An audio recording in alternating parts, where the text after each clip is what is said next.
Hello' everyone, আজি আপোনালোকৰ বাবে বিহু বুলি এটা পিঠা ৰেচিপি লৈ আহিছোঁ আৰু লগতে আপোনালোক সকলোকে আকৌ আদৰণি জনাইছোঁ আছামিজ কিটচেন চেনেললৈ। প্ৰথমতে আপোনালোক সকলোকে ভোগালী বিহুৰ শুভেচ্ছা আৰু মৰম যাচিলোঁ। আপোনালোকে বিহু বুলি নিশ্চয় পিঠা লাড়ু বনাইছে আৰু আজিৰ পিঠা ৰেচিপিটো আপোনালোকে কেৱল পিঠাগুড়ি আৰু গুড়েৰে সহজতে বনাব পাৰিব। আশা কৰোঁ আপোনালোকে আজিৰ এই পিঠা ৰেচিপিটো নিশ্চয় ভাল পাব। তেনেহ'লে ভিডিঅ'টো শেষলৈকে চাই থাকিব। পিঠা বনাবলৈ মই ব্যৱহাৰ কৰা ইনগ্ৰিডিয়েণ্টছখিনি আপোনালোকে স্ক্ৰীনত দেখিবলৈ পাইছে। এয়া কেৰাহী এটাত প্ৰথমতে 3 কাপ পানী দি ল'লোঁ। পানীখিনিত অলপ নিমখ দি লৈছোঁ। নিমখ অকণমান দি ল'লেই হৈ যাব। এতিয়া এই পানীখিনি এবাৰ উতলি আহিব দিম। এয়া পানীখিনি আমাৰ উতলি আহিছে। গেছৰ জুইটো একেবাৰে কমাই লৈছোঁ। এতিয়া এয়া 2 কাপ কেঁচা পিঠাগুড়ি পানীখিনিত দি ল'লোঁ। এই পিঠাগুড়িখিনি পানীৰ লগত এবাৰ মিলাই ল'ম। ইয়াতে আপোনালোকে যিকোনো ভাত খোৱা চাউলৰ পিঠাগুড়ি ব্যৱহাৰ কৰিব পাৰে। এই পিঠাগুড়িখিনি পানীৰ লগত মিহলি হৈ পানীখিনি শুকাই অহালৈ এইখিনি হেতাৰে লৰাই থাকিম। এয়া চাওক, পানীখিনি ভালদৰে শুকাই আহিছে। পিঠাগুড়িখিনিও ডাঠ হৈ অলপ লাৰু লাৰু হৈ পৰিছে। এইখিনি আৰু বেছি শুকান হৈ অহালৈ লৰাই থাকিব নালাগে। গেছটো অফ কৰি দিছোঁ। এতিয়া ঢাকনিখন লগাই এইখিনি অলপ ঠাণ্ডা হোৱালৈ 5 মিনিটমান সময়ৰ বাবে ৰাখি দিম। 5 মিনিটমান পিছত পিঠাগুড়ি মিশ্ৰণখিনি থাল এখনত উলিয়াই লৈছোঁ। এই পিঠাগুড়িখিনি এতিয়া মঠি ল'ম। এয়া হাতত অকণমান ৰিফাইন তেল সানি লৈছোঁ। তেতিয়া পিঠাগুড়িখিনি মঠোতে মিহি মিহি হ'ব। পিঠাগুড়িখিনি কিন্তু হাতেৰে চুব পৰা গৰম হৈ থাকোঁতে এইখিনি মঠি ল'ব লাগিব। বেছি ঠাণ্ডা হৈ গ'লে এইখিনি মঠোতে মিহি নহ'ব। এয়া পিঠাগুড়ি মিশ্ৰণটো ভালদৰে মিহিকৈ মঠি ল'লোঁ। এইখিনি এবাৰ সিজাই লোৱা হয় বাবে মঠোতে ধুনীয়া মিহি হয়। পিঠাগুড়ি মিশ্ৰণটো মিহি হ'লেহে পিঠাকেইটা ধুনীয়া মিহি মিহি হ'ব। এতিয়া অলপ অলপ পিঠাগুড়িৰ মিশ্ৰণ লৈ হাতেৰে মুঠি মাৰি প্ৰথমতে এটা লাড়ু বনাই ল'ম।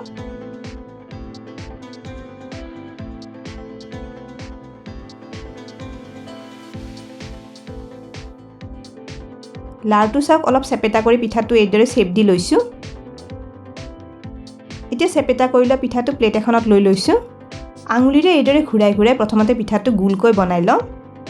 এইখিনিতে এটা ৰিকুৱেষ্ট কৰিলোঁ, ভিডিঅ'টো চাই ভাল পালে লাইক আৰু শ্বেয়াৰ কৰি দিব। এতিয়া এইটো এটা পেনৰ সাফৰ লৈছোঁ। পিঠাটোৰ মাজত সাফৰটোৰে এইদৰে হেঁচি এটা ডিজাইন বনাই ল'ম। এয়া চাওক, এনেকৈ বনাই ল'লোঁ। আৰু এইডাল এডাল টুথপিক লৈছোঁ। টুথপিকডালত মই অকণমান ৰিফাইন তেল সানি লৈছোঁ।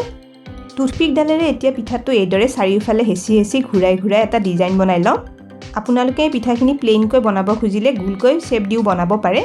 আপোনালোকৰ যিসকলে আমাৰ চেনেলটো এতিয়ালৈকে ছাবস্ক্ৰাইব কৰা নাই তেওঁলোকক আমাৰ চেনেলটো ছাবস্ক্ৰাইব কৰিবলৈ ৰিকুৱেষ্ট কৰিলোঁ আৰু কাষতে থকা বেল আইকনটো টিপি নটিফিকেশ্যন অল কৰি দিব। চাওক, পিঠাটো মই এইদৰে শ্বেপ দি ল'লোঁ। এয়া মই পিঠা কেইটামান শ্বেপ দিয়াৰ পিছত প্লেট এখনত লৈ লৈছোঁ। এইখিনি এতিয়া ভাজি ল'ম। এইফালে কেৰাহীত ৰিফাইন তেল অলপ গৰম কৰি লৈছিলোঁ। পিঠা কেইটামান তেলখিনিত দি ল'ম।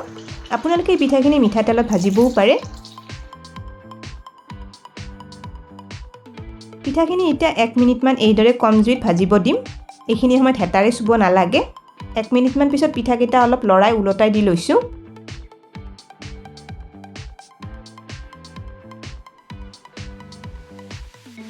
এতিয়া পিঠাখিনি এইদৰে অলপ মচমচীয়া হৈ অহালৈ 3 মিনিটমান কম জুইত লৰাই লৰাই ভাজি ল'ম। 3 মিনিটমান ভজা হোৱাৰ পিছত এতিয়া গেছৰ জুইটো অলপ মিডিয়ামত কৰি দিছোঁ। পিঠাকেইটা এতিয়া 30 ছেকেণ্ডমান সময়ৰ বাবে এইদৰে ভাজি ল'ম।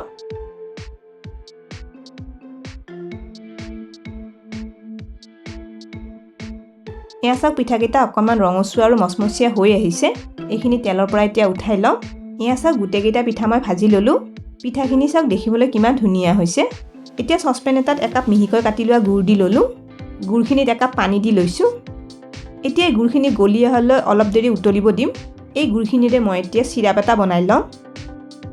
এয়া চাওক, গুড়খিনি অলপ সময় উতলাৰ পিছত চিৰাপটো আগতকৈ অলপ ডাঠ হৈ আহিছে।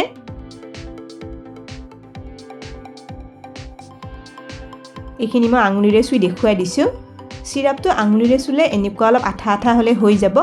মানে তেল চুলে যেনেকুৱা লাগে তেনেকুৱা ডাঠ হ'লে হৈ যাব। এইখিনি আৰু ইয়াতকৈ বেছি ডাঠ কৰি উতলাব নালাগে। গেছটো অফ কৰি দিছোঁ। এয়া মই গুড়ৰ চিৰাপখিনি গৰমে গৰমে কেৰাহী এটাত লৈ লৈছোঁ। এই চিৰাপখিনি মই এবাৰ চেকি লৈছিলোঁ। এতিয়া ভাজি লোৱা পিঠাখিনি চিৰাপখিনিত দি ল'ম। পিঠাখিনি কিন্তু চিৰাপখিনি গৰম হৈ থাকোঁতেই দি ল'ব লাগিব।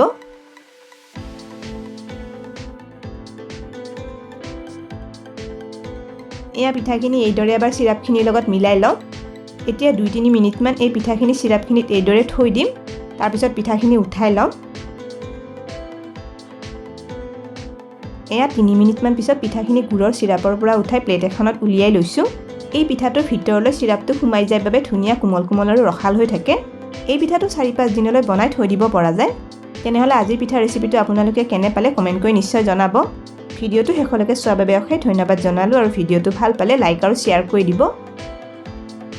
স্ক্ৰীনত দেখা পোৱা ৰেচিপিকেইটা চাবলৈ মই ৰিকমেণ্ড কৰিলোঁ। ভিডিঅ'কেইটা চাবলৈ ৰেচিপিটোৰ ফটোখনৰ ওপৰত ক্লিক কৰিলেই হ'ল। তেনেহ'লে আজিলৈ আহিছোঁ, আকৌ লগ পাম আৰু এটা নতুন ৰেচিপি ভিডিঅ'ৰ সৈতে।